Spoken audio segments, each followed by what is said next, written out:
Привет, дорогие друзья! И у нас сегодня будет на обзорчике вот такой вот интересный инструмент, станочек.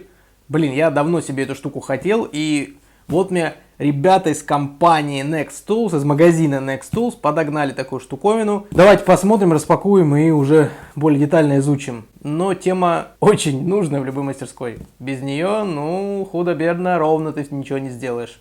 Поэтому давайте будем ознакомливаться. Поставляется, естественно, в коробочке. Привезли домой курьерчиком. Все неплохо упаковано.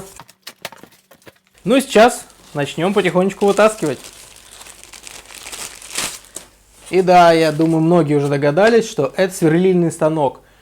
Я вам скажу, на самом деле, довольно-таки неплохой станок, судя по отзывам и судя по компании, и плюс не очень дорогой. Ссылочка будет в описании. Ну, как и сказал, смотрите, поставляется, все обработано маслицем, все проложено вот такой вот калечкой. И, соответственно, с инструкцией. Давайте знакомимся, ибо со сверлильным станком я работал лишь в школе на трудах. Естественно, произведено в Китае, как и 98% то, что производится в мире. Есть серийный номер, соответственно, есть гарантийный талон. И очень замечательно, что есть ОТК. И все это заполнено. Ну и давайте по характеристикам. Итак, это станочек у нас 220 вольт. Мощность двигателя 630 ватт. Я думаю, что довольно мощный двигатель. Ну и обороты, естественно, меняются ремнем. Ременная передача. Так, число скоростей у нас 9 штук. И максимальный ход шпинделя 60 мм. Максимальный диаметр сверла 16 мм. Но я проверить это не могу. У меня максимальная десятка. Сейчас будем разбирать, будем доставать. Первое у нас идет основание в бой. С него, естественно, начинается вся сборка. Ой! Литой материал. Естественно, не чугун, но литой и довольно тяжелый. В районе 4-5 кг весит. Сверлильный станок является источником повышенной опасности. Будьте аккуратны, детки. Далее, вороток. Так, это крепеж. Крепеж пока в сторону. Я думаю, нам нужно обратиться к руководству по эксплуатации. Ибо я не хочу быть стандартным русским, который собрал, сломал, а потом решил почитать, почему он ее сломал. Давайте будем смотреть, что перво-наперво нам надо сделать. Сборка и подготовка станка. Нужно к основанию установить колонну. Колонну мы сейчас достанем.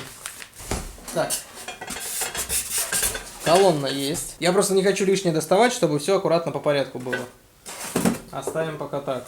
Так, колонна есть. Колонна у нас тоже труба. Не особо, конечно, толстая. Хотелось бы чуть толще, но сейчас, кстати, замерим из вредности даже. 1,9. То есть душечка, толщина, шовная труба. Сейчас будем закручивать. Как я и говорил, в комплекте идет пакетик с болтиками. Вот на эти 4 штучки крепится наша колонна. Резьба есть сама непосредственно на платформе, поэтому просто насквозь все это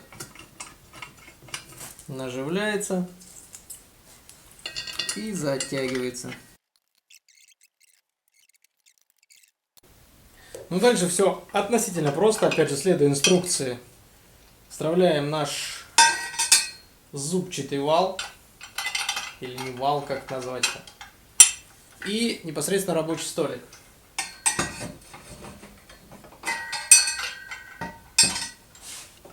Я забыл вставить сам наш храповой механизм, или как это называется, вот сюда. Поэтому сейчас снова снимаем. На самом деле, после ВДшки снимается уже гораздо лучше. Так, сначала вставляем его. Здесь у нас есть шестеренка. Все, она вертится. Вращается шестеренка. Устанавливаем обратно наш направляющие. Оп. И закидывается замечательно. После ВДшки вообще замечательно идет. Есть. Уперлась. Так, фиксируем. Хомут затягивается. Есть. Далее у нас идет вот такое стопорное кольцо. Ну а сверху уже, соответственно, оденется непосредственно редуктор с двигателем и тому подобные вещи. Ручка у нас одевается на вал и подтягивается граничком. Соответственно, чтобы переместить вверх-вниз, надо расслабить хомут. Соответственно, расслабили хомут и перемещаем наш столик. Ну а дальше цепляем непосредственно наш двигатель с редуктором, со шпинделем. Обожаю слово шпиндель. Пум-пум-пум-пум. Опа! Есть! Так, раскручено. Где? Гранники где? Есть. Так. Вот так. Ага. Сел. Есть. Замечательно. Гранички в комплекте. Подтягиваем.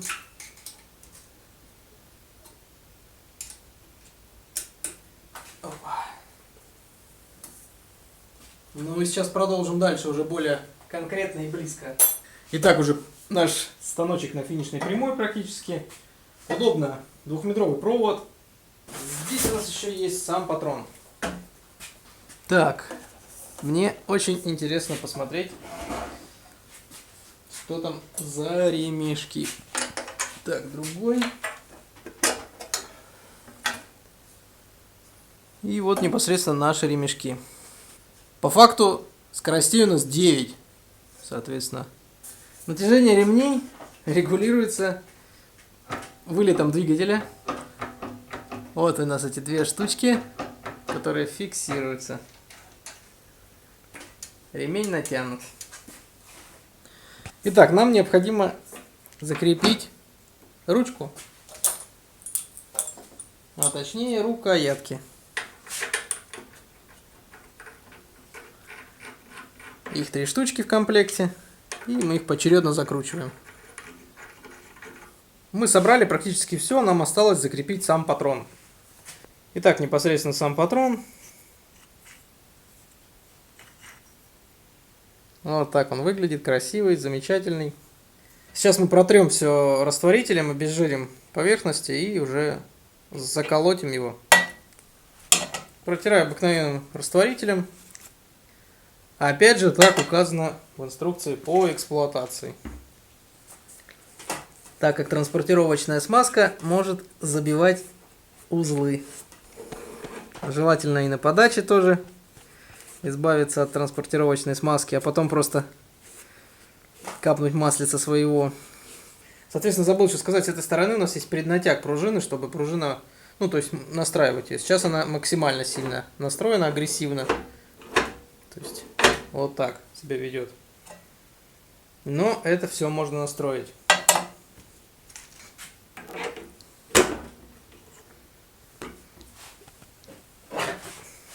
Насаживается все это дело на конус. Ну и сейчас, возможно, будем тестировать. Кстати, забыл указать, в комплекте поставки еще есть непосредственно сами тесочки небольшие, вот такие вот силуминовые или алюминиевые, но я думаю силуминовые. И крепятся они, естественно, просто на 2 болта с гайками. Также у нас есть вот такой вот небольшой защитный экранчик, который можно вот так отгибать. Но я решил его не ставить, так как мне довольно неудобно с ним работать. Ну и плюс работать с большими заготовками тоже неудобно. Его я ставить не буду. Ну что, в целом мы все подсобрали, закрепили тут наши тесочки на столе. И можем попробовать сделать первое включение.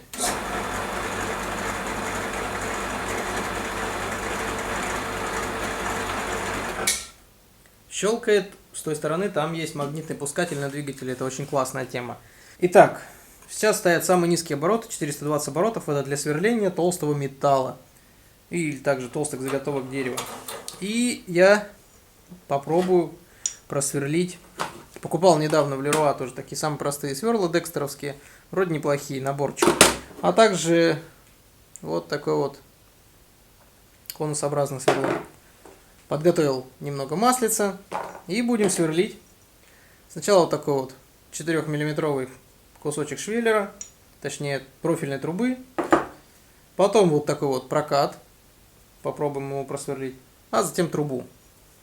Сверло возьмем номер 6. Не сильно маленькое, не сильно большое. Да, кстати, все работы с патроном производить только при выключенном станке. У меня там сетевой фильтр. Теперь нужно поднять столик с небольшим запасом до заготовки. Кстати, да, давайте сразу зажмем заготовку. Это будет у нас вот такая вот труба.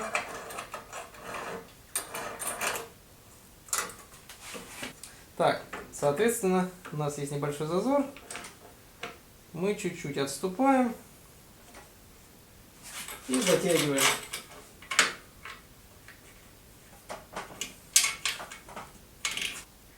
Ну и давайте посмотрим сам процесс сверления.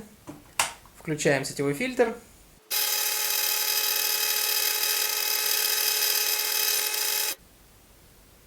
Замечательно. Просто замечательно. Но крепление столика я хочу переделать. Как бы грустно это ни было, но оно очень неудобно с вот этими двумя болтами. Окей, давайте попробуем поменяем. Сейчас попробуем просверлить. Я даже замерю. Это 6-миллиметровый кусочек металла. Ну, теперь попробуем на 6-миллиметровый кусочек металла. Маслица. И поехали. Готово. И сейчас посмотрим, что же там у нас вышло. Что мне нравится сверление на небольших скоростях, у тебя вся стружка остается рядом. А не как когда сверлишь дрелью, все это разлетается по всей мастерской. Ну а сейчас попробуем еще вот такой небольшой прокатик. Итак, мы готовы начать сверлить. Это полностью литой прокат. Как бы сырой металл, естественно, это не каленка, ничего, но тем не менее. Давайте попробуем. Я не знаю на самом деле, что я пробую. Тут по большей степени тоже от сверла зависит, но просто хотя бы сам конструктив и удобность. И не будет у нас ничего шататься. Поэтому давайте смотреть. Если что, это болтается у меня верстак. Это не сам столик болтается. Верстак у меня пластиковый. Готово.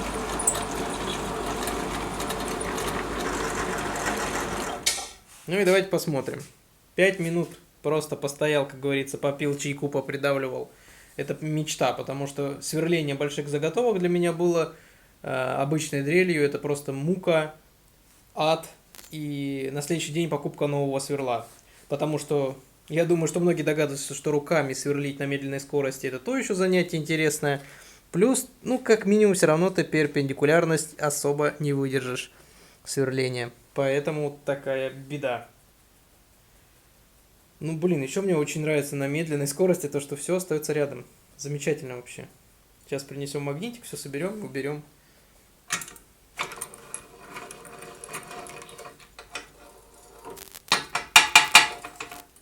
Заготовка чуть теплая.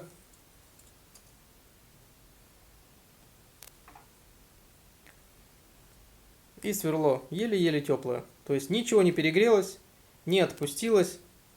И я думаю, что с таким сверлением сверло прослужит достаточно долго. Ну и хочется подвести итог вообще всех испытаний, всего тому подобного. Малыш определенно стоит своих денег. Стоит он в магазине Next Tools 12 тысяч, там 11 990. Только лишь из-за того, что у него довольно высокий стол, получается, если убрать столик, ну, если у вас большая объемная заготовка, вы можете сверлить от основания, это 30 сантиметров до конца сверла. Как бы, ну, я на шестерке замерял, по крайней мере. Вот такое. То есть довольно высоко. Плюс большие регулировки в плане стола, в плане вылета, поднятия, регулировки под углами. Это тоже интересно, допустим, ну, как-то я, в принципе-то, особо не сталкивался, поэтому для меня это интересно. Небольшой, соответственно, небольшие диски. Единственное, что мне не нравится жутко вот эти крепления. Это прям капец. Я хотел бы какие-то быстросъемы, быстрозажимные, чтобы быстро разжал, перевернул, поджал, а не вот это вот с ключами, ну, не очень приятно. Что еще прикольно? То, что огромное количество скоростей, но, знаете, я чувствую, что, скорее всего, я буду пользоваться этой самой первой всегда скоростью, потому что, ну, я человек дико ленивый, и менять постоянно скорость, да нафиг надо.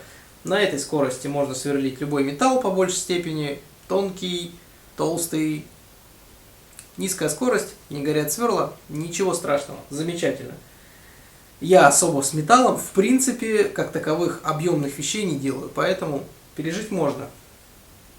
Что же еще прикольного? То, что магнитный пускатель, это, безусловно, блин, обалденная вещь. Максимально безопасно, ничего не случится.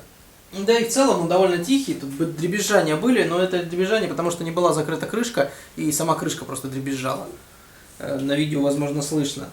Ну и плюс то, что 16-е сверло заявлено. Даже на самом написано от 3 до 16 мм на самом патроне. Поэтому я думаю, что мы попробуем купить попозже 16 сверло и замерить. Я думаю, что ребята не обманули. Ну и насчет сравнения цен с другими, до 10, даже не до 10, а наверное тысяч до 6 до 7, это будут вот такие сверлильнички по высоте, там, до 8 сверла, совсем маленькие, совсем хлипенькие, ну, к сожалению, это так устроено. А это довольно основательная вещь, и я думаю, что в следующем видео мы будем варить для него небольшой, так сказать, постамент, чтобы он был на одном месте постоянно. Я не хочу его ставить на столик, мне неудобно, плюс будет занимать место. Поэтому будем делать для него постамент, как у меня есть постамент для точила или наждака. Что-нибудь из труб сварим и будет стоять. Ну и плюс органайзер там для сверл, потому что теперь с небольшой скоростью сверла будут жить долго. Аллилуйя. Потому что для меня были сверла расходниками всегда. Купил, новый купил, купил, новый купил, это постоянно. Хотя, извините, тот же набор Декстера стоит почти 1000 рублей. Хотя это Декстер, это не очень хорошая фирма. Поэтому вот такая вот ерунда. Будем работать, будем смотреть. Спасибо большое за просмотр, друзья. Я устал, уже почти 11 часов вечера. Весь вечер тут сверлил, ставил опыты. Да и вообще, ссылочка на такую технику в описании. Всего хорошего, счастливо. Покупайте хорошую технику и пользуйтесь на здоровье. И самое главное, что, чтобы кто ни писал мне в комментарии плохое, покупка техники в мастерскую всегда себя оправдывает. Будете ли вы заниматься этим там в промышленных масштабах, что-то делать, конструировать и продавать, либо же для себя. Это, так сказать, закупка, можно так сказать, даже это инвестиции. Зато ты можешь зайти в свою мастерскую и что-то выполнить, и это будет всегда легче, чем ты будешь корячиться там с какой-то дрелью, с шуруповертом и тому подобное. Потому что я столько сжег, я сжег 2 дрели, я сжег, наверное, просто ведро сверл, лишь потому, что я все сверлил дрелью. Ну и, естественно, сама точность. Точность никогда, ты не добьешься точности с дрелью. Поэтому это единственный невероятный плюс. Вот и все. Как я говорил, ссылочка на компанию Next Tools в описании. Там вы найдете много интересного. У них большой ассортимент. Это, в принципе, большой крутой магазин. Поэтому залетайте, вам там понравится. Счастливо!